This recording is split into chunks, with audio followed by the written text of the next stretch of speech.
नमस्कार दोस्तों। मैं आलोक सिंह आपको कोचिंग जंक्शन के प्लेटफॉर्म से प्रणाम करता हूं, नमस्ते करता हूं और यह आशा करता हूं कि आप लोग स्वस्थ होंगे, अपने परिवार की देखभाल कर रहे होंगे, अपनों का ख्याल रख रहे होंगे, पढ़ाई लिखाई का भी काम आप तन्मयता से कर रहे होंगे। और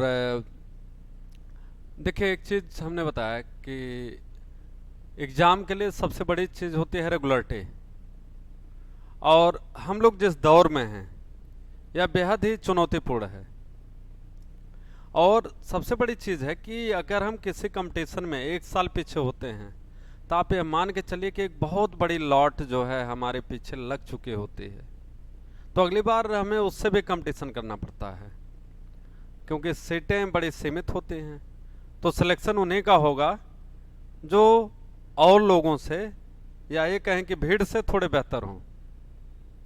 तो जब तक आप भीड़ से बेहतर नहीं होंगे, ऊपर की कैटेगरी में नहीं जाएंगे कि जो मेरिट जहाँ पे बनती है टॉप मेरिट, तब तक निश्चित रूप से हमारे एग्जाम में हमें सफलता मिलने की संभावनाएं कम रहती हैं। तो उसके लिए ज़रूरी है दोस्तों कि हम आप निश्चित कर लें कि रोज़ाना हमें अपना एक शेड्यूल फिक्स करना है, एक टाइम फिक्स करना है। उस शेड्यूल और टाइम के मुताबिक टू द पॉइंट कंसंट्रेट होकर के अपनी पढ़ाई को आगे रखना है, क्योंकि आपकी कक्षाएं पिछले साल से ही काफ़ी डिस्टर्ब रही हैं कोरोना की वजह से। तो ऐसे में ऑनलाइन हम लोगों की पसंद नहीं, बल्कि ये कह सकते हैं कि एक मजबूरी भी है, ठीक है ना। और यह भी कहा जा सकता है कि आने वाले समय में जो दिख रहा है वह कहीं न कहीं इस बात का इशारा कर रहा है कि हो सकता है कि हमें ऑनलाइन ही पढ़ने की आदत डाल लेनी पड़े। तो जैसे हम पढ़ाने की आदत डाल रहे हैं ऑनलाइन, वैसे ही आप लोगों को पढ़ने की भी आदत डाल लेनी चाहिए, ठीक है ना। तो चलिए दोस्तों, बहुत ज़्यादा इधर उधर की बातें करने से बेहतर है कि हम लोग गए अपने टॉपिक पर आते हैं। तो आज आपने देखा कि पहला ये जो वीडियो आपको दिया गया था उसके अंतर्गत आप क्या पढ़ रहे थे। तो आपको बताया गया कि वित्त, संपत्ति, संविदाएं और वाद, यह तमाम चीज़ें उसके अंतर्गत शामिल हैं भाग 12 के अंतर्गत, ठीक है ना। तो आपको 264 पढ़ाया गया, 65 पढ़ाया गया, 66 पढ़ाया गया, ठीक है। और 267 हमने कहा यह बहुत इंपॉर्टेंट है, वेरी इंपॉर्टेंट है, ठीक है। क्योंकि यह क्या बता रहा है, यह बता रहा है आकस्मिकता निधि। आकस्मिकता निधि जिसे क्या कहा जा सकता है कि कंटिंजेंसी फंड, कंटिंजेंसी फंड जो आपातकाल में उपभोग किया जाता है। तो यह अधिकार किसे दिया गया है? तो कह रहा है कि केंद्र में राष्ट्रपति और राज्य में राज्यपाल, ठीक है ना, राज्यपाल। इसके ऊपर अनुच्छेद 266 की बात देखें तो 266 में क्या कह रहा है कि भारत और राज्यों की संचित निधियां, भारत और राज्यों की संचित निधियां, ठीक है। तो इसको कहा जाता है consolidated fund, consolidated consolidated fund, जिसमें यूनियन एंड स्टेट, केंद्र और राज्य दोनों हैं, ठीक है। तो इससे भी आपको ध्यान देना है। उसका जो भी लोक लेखा है उस चीज़ को आपको पढ़ना था। तो हमने कहा कि 266 और 267 यह बहुत इंपॉर्टेंट है, इससे आपको याद कर लेना है, बहुत महत्वपूर्ण है, ठीक है। फिर संघ द्वारा उद्गृहित किए जाने वाले, किंतु राज्यों द्वारा संग्रहित और विनियोजित किए जाने वाले शुल्क, यह भी बड़ा महत्वपूर्ण है, ठीक है। फिर कह रहा है 269 क में अंतर्राज्यीय व्यापार या वाणिज्य के अनुक्रम में माल और सेवा कर का उद्ग्रहण और संग्रहण, यहाँ बात जीएसटी की आ जाती है, ठीक है ना। कि कैसे जो है अंतर्राज्यीय व्यापार, जो विभिन्न राज्यों के मत, अंतर्राज्यीय व्यापार का मतलब क्या होता है, इंटर स्टेट ट्रेड का मतलब क्या होता है कि एक राज्य का दूसरे राज्य से जो व्यापार होता है, जैसे यूपी बिहार हो गया, मध्य प्रदेश हो गया, छत्तीसगढ़ हो गया, झारखंड हो गया, भारत के विभिन्न राज्यों के मध्य जो आपस में व्यापार किया जाता है उसकी बात यहाँ पर बताई जा रही है। ठीक है, तो इसको पढ़ने के बाद दोस्तों हम लोग थोड़ा सा आगे बढ़ते हैं, और आगे बढ़ने के क्रम में आप देखिए कि आपको बताया गया कि कुछ शुल्कों 271 देखिएगा, कुछ शुल्कों और करों पर संघ के प्रयोजनों के लिए अधिभार, कुछ शुल्कों और करों पर संघ के प्रयोजनों के लिए अधिभार, जहां पर संघ को ज्यादा अधिकार प्राप्त है। कुछ ऐसे शुल्क हैं कि जिनको लगाने का, उनके अधिग्रहण का सारा अधिकार किसके ऊपर है, केंद्र के ऊपर है। तो इसको बहुत महत्वपूर्ण नहीं है, उतना ध्यान देने की जरूरत आपको नहीं है। लेकिन आगे कहता है कि ऐसे कराधान पर जिसमें राज्य हितबद्ध है प्रभाव डालने वाले विधेयकों के लिए राष्ट्रपति की पूर्व सिफारिश की अपेक्षा। ठीक है, तो यहाँ पर किसकी बात हो रही है दोस्तों, यहाँ पर कहीं न कहीं कृषि की बात हो रही है। कृषि, तो देखिए कृषि किस सूची का विषय है, तो कह रहा है कि कृषि जो है वह राज्य सूची का विषय है, राज्य सूची का विषय है। ठीक है ना, तो कहता है कि कृषि पर कर लगाने का अधिकार किसको है, राज्य को है। यदि राज्य चाहे तो वह कृषि पर कर लगा सकता है, अन्यथा वह चाहे तो उसे एग्जेम्प्ट कर सकता है, छोड़ सकता है। ठीक है ना, तो यहाँ पर कृषि की बात की जा रही है। तो अगर अन्य चीजों में कर लगाना है तो राज्य का जहां हित बधा हुआ है तो उसमें उसे छूट मिल सकती है। तो कोई भी राज्य नहीं चाहता कि कृषि पर कर लगे। ठीक है ना, तो चूंकि राज्य सूची में है तो राज्य उसको चाहता नहीं कि कृषि पर कर लगे, क्योंकि यह भारत किसानों का देश है। ठीक है, तो ऐसी स्थिति में यहाँ पर ध्यान दीजिएगा कि इसे एग्जेम्प्ट किया गया है, कर के दायरे से मुक्त रखा गया है। ठीक है, आगे हम लोग थोड़ा सा देखते हैं। कहता है यहां से यह फिर बहुत महत्वपूर्ण है, वेरी इंपॉर्टेंट है। कहता है कुछ राज्यों को संघ से अनुदान, कुछ राज्यों को संघ से अनुदान, तो कहता है आसाम प्लस उत्तर पूर्व के अन्य राज्य, उत्तराखंड, उत्तराखंड, हिमाचल।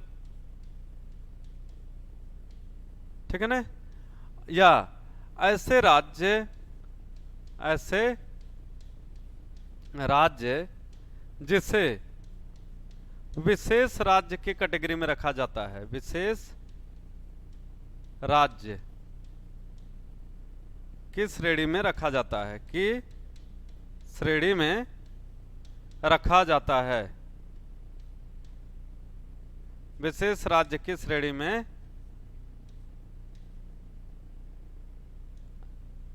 रखा जाता है। ठीक है, तो विशेष राज्य की श्रेणी का मतलब है कि ऐसे राज्य जो आर्थिक रूप से संपन्न नहीं हैं, उनकी बात यहां पर हो रही है। ठीक है, तो कहता है कि इन्हें क्या होगा, संघ से अनुदान प्राप्त होगा, संघ से अनुदान प्राप्त होगा। तो आप देखिए केंद्र की बहुत सारी ऐसी योजनाएं चलती हैं, केंद्र की ऐसी बहुत सी योजनाएं चलती हैं जिसमें क्या कहा जाता है कि केंद्र की जो योजनाएं हैं, केंद्र की जो योजनाएं हैं, यहाँ पर आप देखते हैं कि बहुत सारी योजनाओं में 90% कौन देता है, केंद्र। ठीक, 10% कौन देता है, राज्य। ठीक है, तो 90-10 का रेशियो है, 90-10 का प्रतिशत यहां पर शामिल है। ठीक है ना, विशेष राज्यों के लिए, विशेष राज्यों के लिए। ठीक, फिर अन्य राज्यों के लिए क्या होता है कि 75 का मतलब केंद्र। ठीक है, राज्य 25%। ठीक है, कुछ ऐसे भी राज्य हैं जहां पर 50% केंद्र है, कुछ ऐसी योजनाएं हैं, और 50% जो है राज्य, ठीक है, इनका शेयर होता है। तो यह कैटेगराइजेशन किया जाता है। यह कैटेगराइजेशन ध्यान से देखिएगा कि राज्य का प्रतिशत अगर बहुत कम हो, तो एक गेस करने के लिए आपको बता रहा हूं, तो मान के चलिए कि वह राज्य अत्यंत पिछड़ा है। अगर राज्य का हिस्सा ज्यादा है तो इसका मतलब है कि वह राज्य विशेष राज्य की श्रेणी में नहीं आता है। राज्य का हिस्सा ज्यादा का मतलब केंद्र से ज्यादा नहीं कह रहा हूं, केंद्र से ज्यादा नहीं कह रहा हूं, लेकिन लगभग केंद्र के बराबर हो, लगभग, थोड़ा बहुत कम हो, तो ऐसी स्थिति में उसे क्या कहा जाता है कि राज्य विशेष राज्य के दर्जे में शामिल नहीं है, यह थोड़ा सा डेवलप है, ठीक है ना। तो इस तरीके से कैटेगराइजेशन यहां पर किया गया है। तो यह चीज आपके लिए बहुत महत्वपूर्ण है यहां पर, ठीक है। अब आगे हम लोग बात करते हैं 279 में जीएसटी की। किसकी बात करते हैं? जीएसटी की, ठीक है। तो जीएसटी आप जानते हैं 101वां संविधान संशोधन, संविधान संशोधन जो लाया गया 2016 में, इसमें GST, goods and service tax, क्या कहते हैं? गुड्स एंड सर्विस टैक्स की जो बात हो रही है, इसको यहां पर स्थापित किया गया जीएसटी को। तो जीएसटी में हमने कहा कि इसको क्या कहा जाता है? यूनिफॉर्म टैक्स सिस्टम, ठीक है। तो यूनिफॉर्म टैक्स सिस्टम लागू करने वाला दुनिया का पहला देश कौन है? एक प्रश्न आपके दिमाग में आ सकता है। दुनिया का पहला देश यूनिफॉर्म टैक्स सिस्टम, अगर यह बात करें तो सबसे पहले यह दुनिया के किस देश में लाया गया? फ्रांस की बात कर रहा है। कहां की? फ्रांस की बात किया जा रहा है, ठीक है ना। तो फ्रांस में सबसे पहले यह कंसेप्ट लाया गया था यूनिफॉर्म टैक्स सिस्टम का। इसके बाद बहुत सारे देशों में यह एक प्रयोग के रूप में प्रारंभ किया गया। कुछ देश हैं जिन्होंने जीएसटी को, या ये कहते हैं कि यूनिफॉर्म टैक्स सिस्टम को हम बात करें तो उसको स्वीकार किया, ठीक है ना। तो भारत ने भी 101वें संविधान संशोधन के द्वारा 2016 में जीएसटी कानून को पास किया, संसद के द्वारा इसे पास किया गया, ठीक है। फिर कहता है कि 1 जुलाई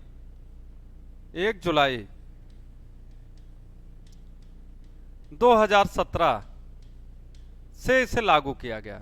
1 जुलाई 2017 से क्या किया गया? इसको लागू किया गया। बहुत इंपॉर्टेंट टॉपिक चल रहा है आपका, बहुत इंपॉर्टेंट, ठीक है ना। तो आप लोग इस चीज को बहुत केयरफुली ध्यान दीजिएगा। तो 1 जुलाई 2017 से इसे क्या किया गया? लागू किया गया। याद रखिए 101वें संविधान संशोधन के द्वारा इसको जो है 2016 में संसद के द्वारा पास किया गया, राज्यों की अनुमति मिली।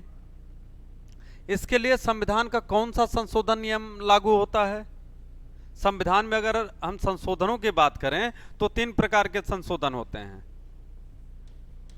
संविधान संशोधन, संविधान संशोधन, अगर हम इसकी बात करें तो 3 प्रकार के होते हैं, ठीक है ना।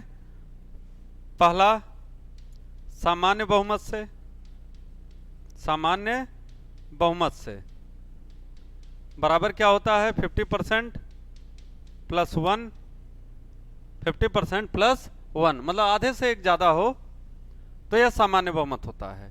इससे सही रूप से कहा जाए तो यह संशोधन होता ही नहीं है। कारण क्या है कि इसमें इतने कम बहुमत की जरूरत होती है कि जिसकी सरकार होती है केंद्र में, वह निश्चित रूप से इसे पास करा ले जाता है, ठीक है। दूसरा होता है विशेष बहुमत, विशेष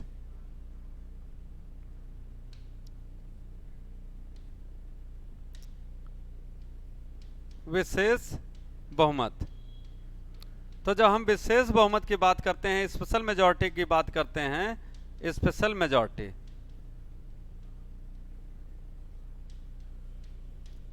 तो यहाँ पे क्या होता है, 2/3 मेजॉरिटी की बात होती है। कुल सदस्यों का कितना चाहिए, 2/3।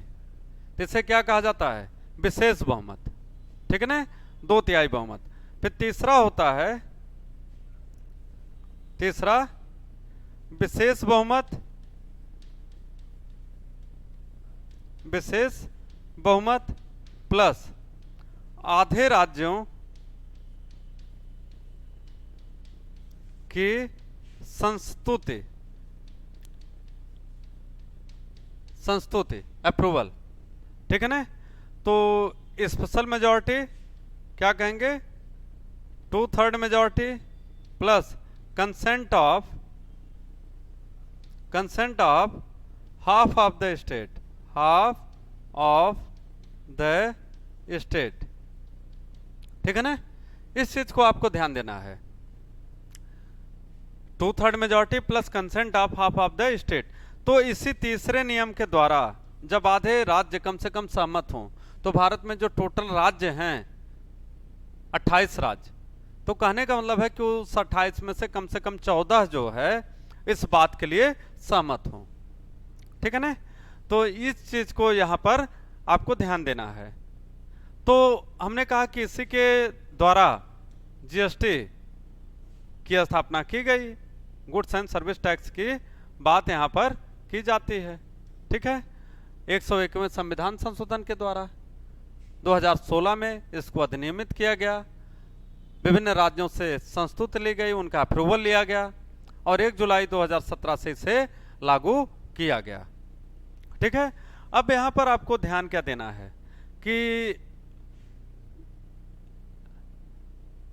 279 अनुच्छेद 279 माल और सेवा कर परिषद, जिसे कहा जाता है GST council, GST council, GST council. अगर हम जीएसटी काउंसिल की बात करें तो इसका गठन जब किया गया तो इसका अध्यक्ष कौन था जीएसटी काउंसिल का, अरुण जेटली, अरुण जेटली, ठीक है ना। जब यह गठन किया गया तब की बात बता रहा हूं, 2017 की बात मैं बता रहा हूं, ठीक है ना। अरुण जेटली उसके क्या थे, अध्यक्ष थे। किंतु अरुण जेटली के मतलब जो वित्त मंत्री थे।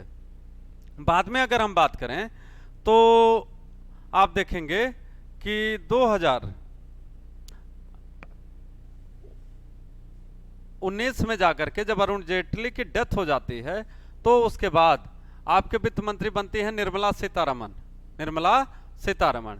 तो निर्मला सीतारमण जो है वर्तमान में, निर्मला सीतारमण, ठीक है, यह क्या है, वर्तमान में वित्त मंत्री हैं, फाइनेंस मिनिस्टर हैं, यही जीएसटी काउंसिल की क्या हैं, अध्यक्ष हैं, जीएसटी परिषद के क्या हैं, अध्यक्ष हैं। तो इस चीज को आपको ध्यान देते रहना है। इसके बाद अगर हम लोग बात करें तो इसमें अन्य मेंबर्स भी होते हैं, ठीक है, अन्य मेंबर्स भी होते हैं, जिसके अंतर्गत क्या होता है, कहता है कि कुल कितने सदस्य होते हैं, तो कहता है कि जीएसटी काउंसिल के अंतर्गत कुल मिलाकर के कितने मेंबर होते हैं, एक अध्यक्ष होता है, अध्यक्ष के अलावा दूसरा होता है संघ का भार साधक, राजस्व या वित्त मंत्री। तो पहला वित्त मंत्री, इसका क्या होता है, अध्यक्ष। जीएसटी काउंसिल का अध्यक्ष कौन होता है, वित्त मंत्री। जीएसटी काउंसिल का अध्यक्ष कौन होता है, वित्त मंत्री। दूसरा, सदस्य में कौन होता है, सदस्य में तो कहता है संघ का भार साधक मंत्री,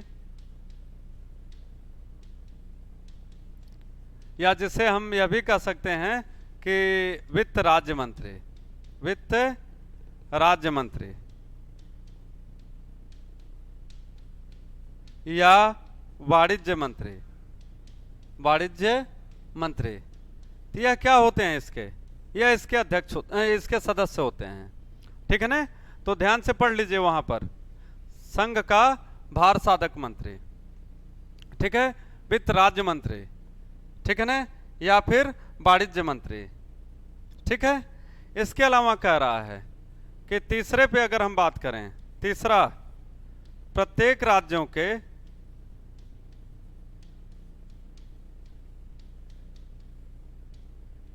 वित्त मंत्री, वित्त मंत्री अथवा अन्य मंत्री जिन्हें राज्य नियुक्त करता है, ठीक है, करता है। संभावना किसकी रहेगी? राज्य के वित्त मंत्री की। विभिन्न राज्य, जैसे यूपी का वित्त मंत्री, बिहार का वित्त मंत्री, मध्य प्रदेश का वित्त मंत्री, मतलब जो राज्य हैं उसके जो वित्त मंत्री होंगे वह जो है इसमें शामिल होंगे, ठीक है ना। अथवा अन्य मंत्री, अगर वह नहीं है तो अन्य भार साधक मंत्री जो भी होते हैं इसके, वह है इसमें शामिल होते हैं, ठीक है। तो इस प्रकार से दोस्तों हम देखते हैं कि आपका क्या हुआ, जीएसटी काउंसिल। तो आपसे पूछा जाएगा, करंट का भी क्वेश्चन आ सकता है कि वर्तमान में जीएसटी काउंसिल के अध्यक्ष कौन हैं। वर्तमान में जीएसटी परिषद के अध्यक्ष कौन हैं? आपका आंसर क्या होगा? निर्मला सीतारमन, निर्मला सीतारमन, ठीक है ना। अन्य कौन कौन जीएसटी परिषद में शामिल होते हैं, कभी कभी क्वेश्चन कंसेप्चुअल दे देता है, तो जब तक यह फैक्ट नहीं जानेंगे तब तक उस कंसेप्ट को नहीं पकड़ेंगे। इसमें कह रहा है कि सदस्य में कौन होता है? संघ का भार साधक मंत्री, या जिसे संघ राज्य मंत्री कहा जाता है, वित्त राज्य मंत्री, वित्त राज्य मंत्री कहा जाता है, वह इसमें शामिल होता है। फिर तीसरी कैटेगरी में अगर हम देखते हैं तो प्रत्येक राज्यों के वित्त मंत्री अथवा अन्य मंत्री जिन्हें वह राज्य नियुक्त करता है वह यहाँ पर शामिल होते हैं, ठीक है ना। इस प्रकार से आपका जो जीएसटी परिषद है इसका गठन किया जाता है। तो हमें उम्मीद है आपको यह समझ में आ रहा होगा, याद भी हो रहा होगा, आपको समझने में यहाँ कोई कठिनाई नहीं हो रही होगी, ठीक है ना। आगे अगर हम बात करें तो आप देखेंगे कि जीएसटी में टैक्स स्लैब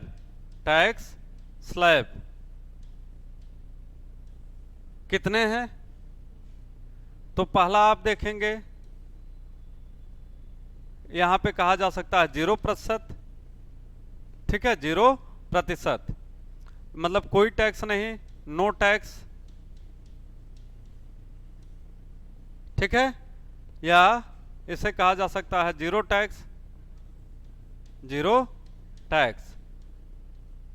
टैक्स से एग्जेम्प्ट कर दिए गए हैं, ठीक है ना, टैक्स से एग्जेम्प्ट कर दिए गए हैं, टैक्स की सीमा से बाहर है, उनको ऊपर टैक्स नहीं लग रहा है। दूसरा कहता है 5% टैक्स, कितना? 5%, 5% कर लगता है। कुछ ऐसी चीजें हैं जिन पर 5% कर लगता है, ठीक है ना। तीसरा कह रहा है कि 12% टैक्स, ठीक है। तो बहुत सारे ऐसे सामान हैं जिस पर आप देखते हैं कि 12% का कर लगता है, ठीक है ना। तो यह इस कैटेगरी में आते हैं। फिर आप देखेंगे चौथा 18% टैक्स, यह भी एक टैक्स स्लैब है, तो 18% कर जहां पर लगता है, ठीक है ना। तो इसको आपको जानना है, याद रखना है। और अगला है लास्ट, पांचवा 28%, 28% टैक्स, ठीक है, 28% टैक्स। तो यह भी एक टैक्स स्लैब है, ठीक है ना। तो क्या हुआ? 0% मतलब नो टैक्स, तो इसको हम टैक्स स्लैब नहीं भी मान सकते हैं।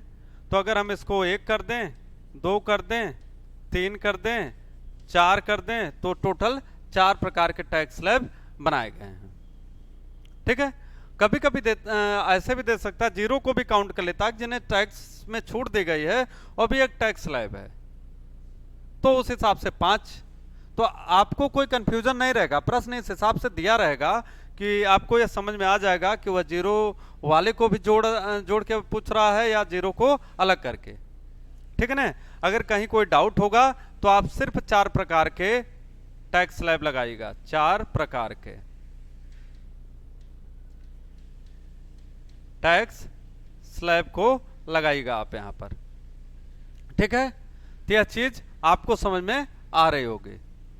उसके बाद थोड़ा सा हम लोग आगे देखते हैं, या यहीं देख लिया जाए।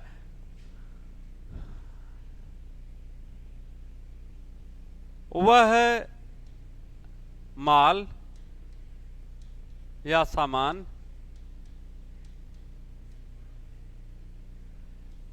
जो टैक्स के दायरे से बाहर हैं,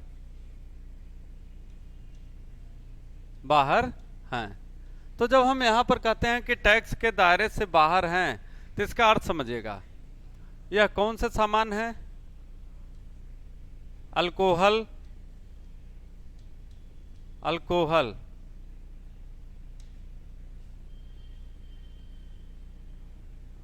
ठीक है ना, अल्कोहल। दूसरा पेट्रोलियम,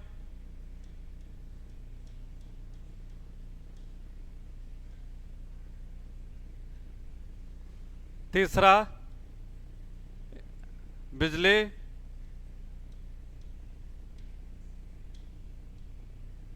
यह ऐसी चीजें हैं जो इस टैक्स से बाहर हैं।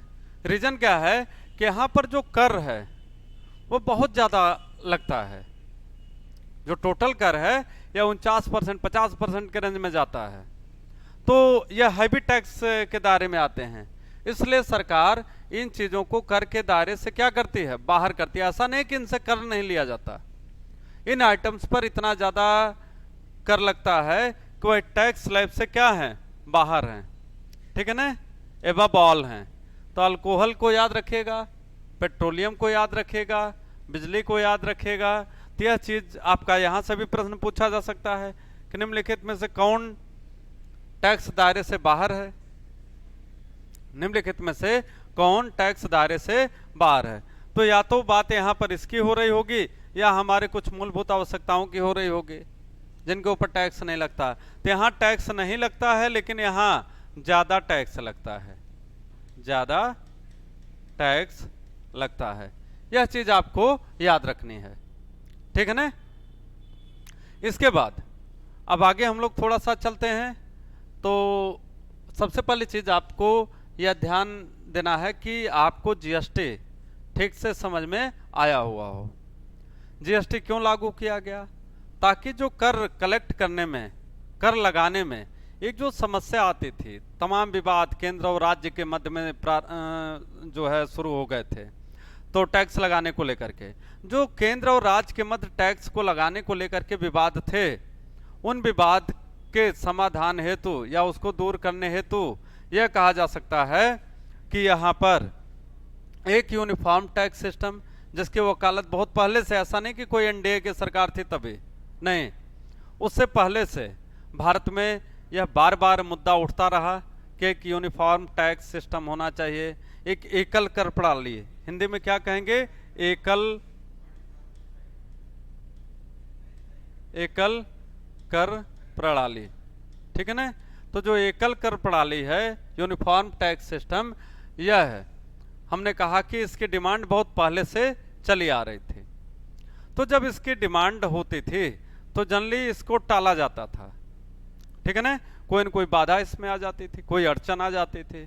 लेकिन बाद में आपने देखा कि जो एनडीए की सरकार नरेंद्र मोदी के नेतृत्व में प्रथम बार बनती है, तो उसने गुड्स एंड सर्विस टैक्स या यूनिफॉर्म टैक्स सिस्टम की हम जो बात करें तो इसको जो है लागू किया। अब आपसे एक प्रश्न और पूछा जा सकता है कि जीएसटी ने किसको रिप्लेस किया? जीएसटी ने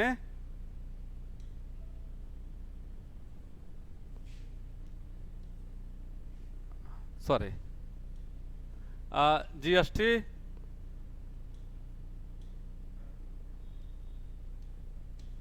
जीएसटी ने किस कर का स्थान ग्रहण किया?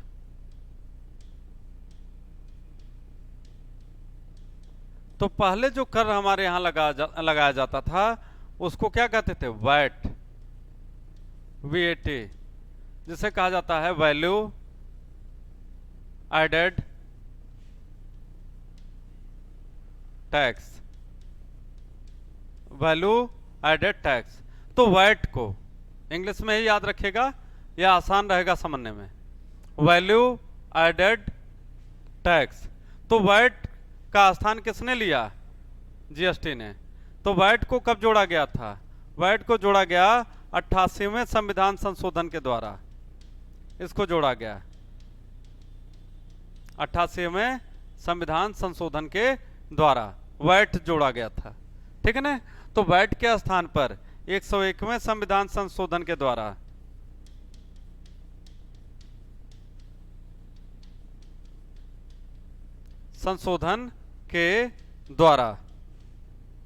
क्या जोड़ दिया गया? जीएसटी, जीएसटी जोड़ दिया गया यहां पर, ठीक है ना। तो यह चीज आपको याद रखनी है कि जीएसटी ने किसको रिप्लेस किया, कौन उसका अध्यक्ष है, कौन कौन इसके सदस्य होते हैं, ठीक है। तो यह तमाम चीजें ऐसी हैं मित्रों कि जो आपको अपने पढ़ाई के दौरान याद रखना है। और हमने कहा बड़े सामान्य से प्रश्न पूछे जाते हैं, यह कोई इकोनॉमिस्ट का प्रश्न नहीं है, यह कोई संविधान विशेषज्ञ का प्रश्न नहीं है। यह ऐसी चीजें हैं जो एक आम नागरिक को भी, जो कंपटीशन की तैयारी कर रहा है, पढ़ाई कर रहा है, ठीक है ना, तो उसे यह चीजें पता होनी चाहिए, ठीक है। आगे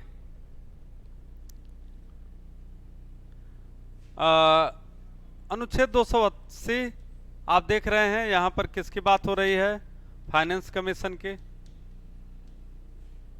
फाइनेंस कमीशन, ठीक है ना।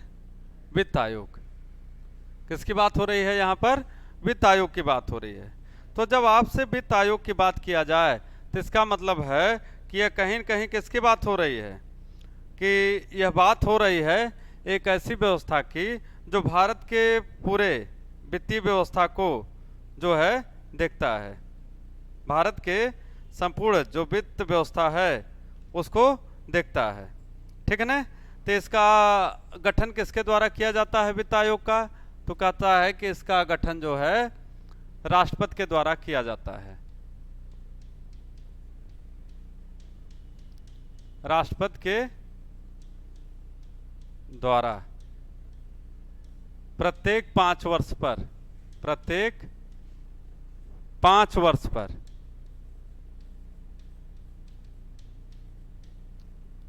5 वर्ष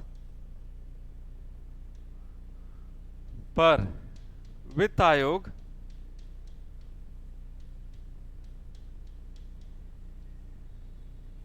का गठन किया जाता है,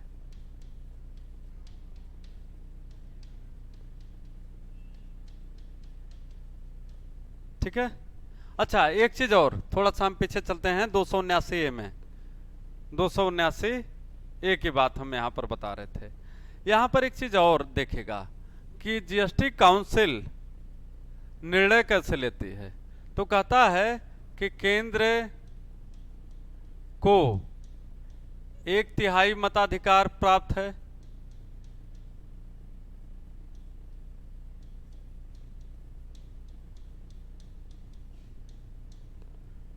पहला पॉइंट है, और राज्यों को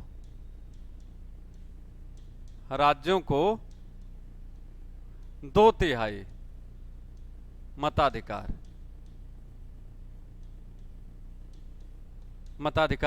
प्राप्त है, ठीक है। यहां पर क्या बात कर रहा है? केंद्र को कितना मत प्राप्त है? तो कहता है 1/3। यह मत के वैल्यू की बात है कि अगर जीएसटी काउंसिल में कोई निर्णय, जजमेंट, डिसीजन लेना है तो वह कैसे लिया जाएगा? तो कह रहा है उसके लिए सबका अधिभार निर्धारित किया गया है। तो केंद्र का अधिभार कितना है, उसकी वैल्यू कितनी है? तो कहता है केंद्र का जो वोट का वैल्यू है वह 1/3 है। कितना है? 1/3 है। ठीक है ना? 1/3 मताधिकार उसको प्राप्त है। राज्यों को कितना प्राप्त है? 2/3। तो बस इतनी बात आपको बताना भूल गए थे, उस चीज को आप जो है जरूर नोट करिएगा। ठीक है ना? 1/3 केंद्र के खाते में है और 2/3 मताधिकार किसको प्राप्त है? यह है राज्यों को प्राप्त है। ठीक है ना?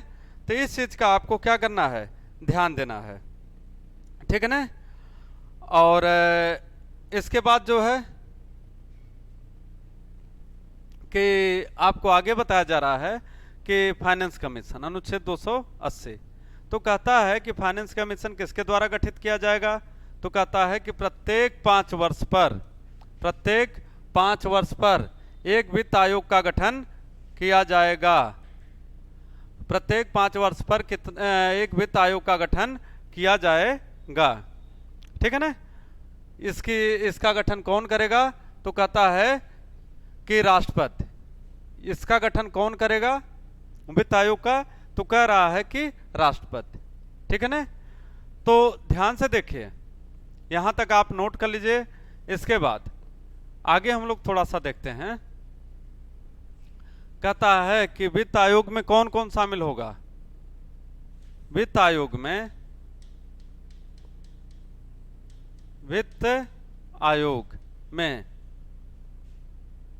वित्त मंत्री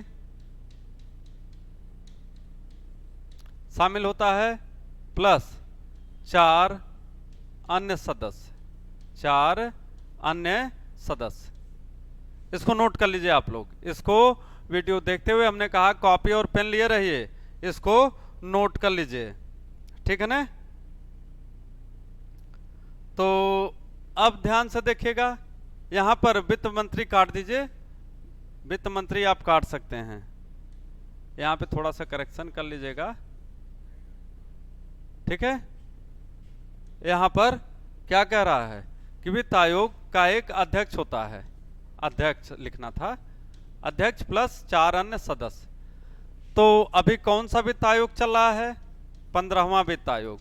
15वां वित्त आयोग अभी चल रहा है। 15वें वित्त आयोग का कार्यकाल 15वें वित्त आयोग का कार्यकाल कितना है? तो यहां पर बताया जा रहा है कि 2021 से लेकर के और 2025-26। ठीक है ना? 25-26 इसलिए लिखा जा रहा है कि लास्ट का जो टाइम होता है वह 1 महीने प्लस माइनस होता है, तो उसके वजह से हो सकता है कि 2026 में जनवरी तक का महीना जाए। हालांकि वह फिक्स है, 2025 तक आप उसको मान सकते हैं। ठीक है ना? तो इसका कार्यकाल 5 वर्ष के लिए होता है, जो आपको बता दिया गया। 15वां वित्त आयोग है। 15वें वित्त आयोग का अध्यक्ष कार्यकाल कितना है? टेन्योर क्या है? तो 2021 से 2025 तक। 15वें वित्त आयोग के अध्यक्ष कौन है? आयोग के अध्यक्ष कौन है? तो आंसर है इसका एन.के. सिंह। एन.के. सिंह यह है 15वें वित्त आयोग के अध्यक्ष हैं, एन.के. सिंह। ठीक है ना? यह मोटा मोटा फैक्ट है जो आपसे पूछा जाता है। कौन सा वित्त आयोग चल रहा है? इसका अध्यक्ष कौन है? कितने अन्य सदस्य होते हैं? कार्यकाल कितना होता है? वर्तमान में इसका कार्यकाल कब से कब तक है? यह तमाम चीजें जो है यह आपको ध्यान देनी है। ठीक है? इसके बाद अगर हम आगे बात करते हैं तो थोड़ा सा आगे देखें। ठीक है? अनुच्छेद 281 में कह रहा है कि वित्त आयोग की सिफारिशें। तो वित्त आयोग की सिफारिश क्या होती है? केंद्र एवं राज्य में करों का बंटवारा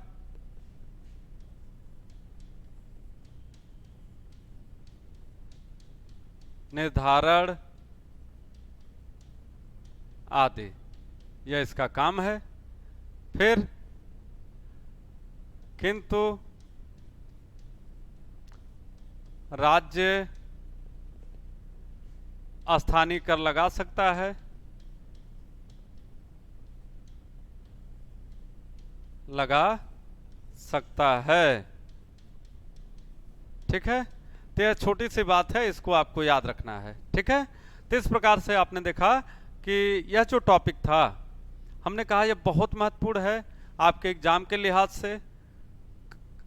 काफ़ी गलतियां भी हम लोग यहाँ पर करते हैं, हमने पहले वीडियो में भी बताया। इस वाले टॉपिक में जो पहला वीडियो आपके पास गया है, तो उसमें भी आपको ये बताया गया कि यह टॉपिक हम बड़े केयरफुली नहीं पढ़ते या लोग पढ़ाते नहीं। हम इतना याद करते हैं अनुच्छेद 280 वित्त आयोग, बस। करंट में बहुत याद कर लिए वित्त आयोग का अध्यक्ष कौन है, लेकिन मित्रों वित्त आयोग को जो है आपको सही से पढ़ना है। इसको जितना आपको बताया गया उसको केयरफुली पढ़िए। This is very very important for all of you who are appearing for any kind of competitive exam, इधर it is subject related exam और other competitive exams. Okay, thank you very much, have a good day, enjoy करिए, अपना ख्याल रखिए, परिवार का ख्याल रखिए और स्वस्थ रहिए, मस्त रहिए।